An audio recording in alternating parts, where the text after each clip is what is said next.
Last 5 seconds. Ready?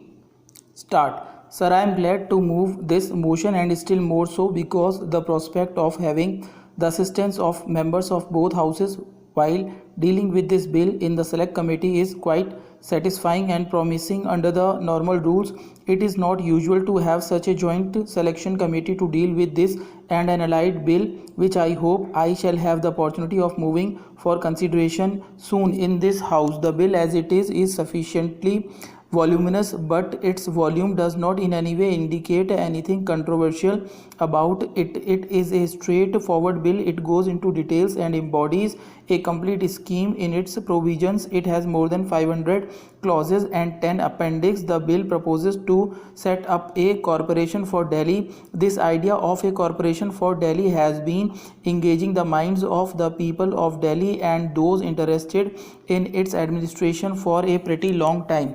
The first attempt to set up a corporation was made when a bill was framed sometime in 1947. According to that bill, only some of the civil areas of Delhi were to be included within the area to be administered by the corporation. The areas that are administered by the local bodies in Delhi state, such as Shadra, notified area and others, were to be left out. But this bill now goes much further. The entire civil area of the new Delhi state, whether urban or rural, except the cantonment area and part of New Delhi, is to come within the scope of this bill.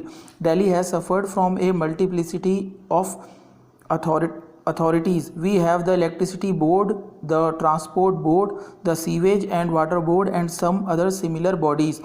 Now the functions that are entrusted to these bodies will all be discharged by the corporation. So the corporation will have a very important place in the civil life of Delhi. In fact, it will be discharging the most vital functions with which the everyday life of every citizen is intimately connected. On the satisfactory and efficient discharge of its duties by the corporation will depend to a large extent the comfort of the people of New Delhi. Water, light and other needs without which life is not at all possible will now have to be provided by this corporation. The corporation will consist of 80 members and these 80 will elect 6 aldermen.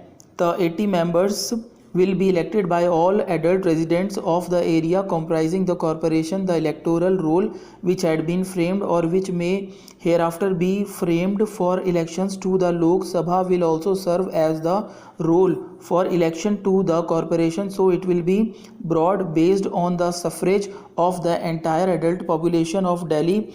Besides, as I just said, it will also have the opportunity of electing 6 aldermen, so that those who do not want to stand for election or who because of their experience of public life, of their reputation, public spirit and the like are considered to be particularly desirable for the efficient discharge of the body duties by the corporation will thus be elected by the corporation itself. This is not now embodied in the corporation bill, but I propose to move an amendment to that effect in the select committee. I have just said that this corporation will also discharge all the duties relating to electricity, water supply, transport, sewage, drainage, etc.